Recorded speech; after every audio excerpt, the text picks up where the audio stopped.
The fragile ceasefire in the Middle East has ended after 3 rockets were fired from Gaza into southern Israel. Welcome to your Tuesday lunch break, everyone. I'm Tanya Rivero. The latest wave of attacks set off a response from Israel and saw the Jewish state recall its delegation from talks in Cairo.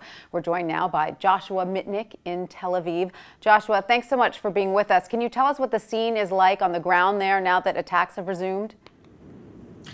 Well, since the events you described, since Israel withdrew its delegation to Cairo, we've had yet another salvo of rockets into southern Israel. Israel's army said it intercepted 2 rockets over the southern Israel town of Netivot.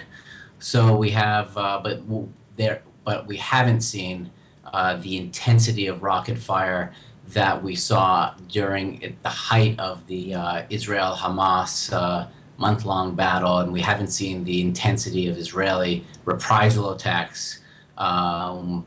Israel has not gone in on the ground, so the ceasefire has been violated, but I wouldn't say it has completely collapsed just yet. And significantly, I asked an Israeli a spokesperson for Prime Minister Benjamin Netanyahu if this means that the ceasefire talks in Cairo that have been held for the last week have completely collapsed, and there was no comment on that.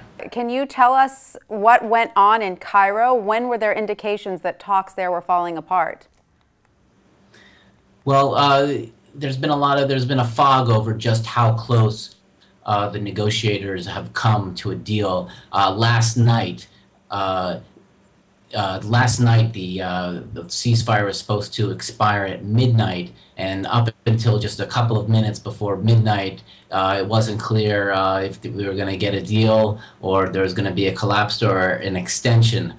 Egypt has put on the table a compromise proposal which called to open up the border crossings, and while calling on Israel to put off its demand for demilitarization of the Gaza Strip and the Hamas demand for a seaport.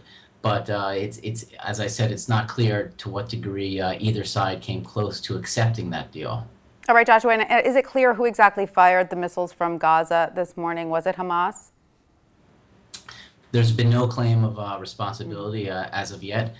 Israel says that that Hamas is responsible it considers Hamas responsible for any fire out of the Gaza Strip, and it seems like this is a move by Hamas to put the ball in Israel's table, to make it decide whether it's going to put pressure on Prime Minister Benjamin Netanyahu to perhaps lead the talks and order some sort of stepped-up operation against Hamas in Gaza at a time when diplomatic pressure is on Israel to go for a ceasefire, and Prime Minister Netanyahu is under a lot of pressure at home.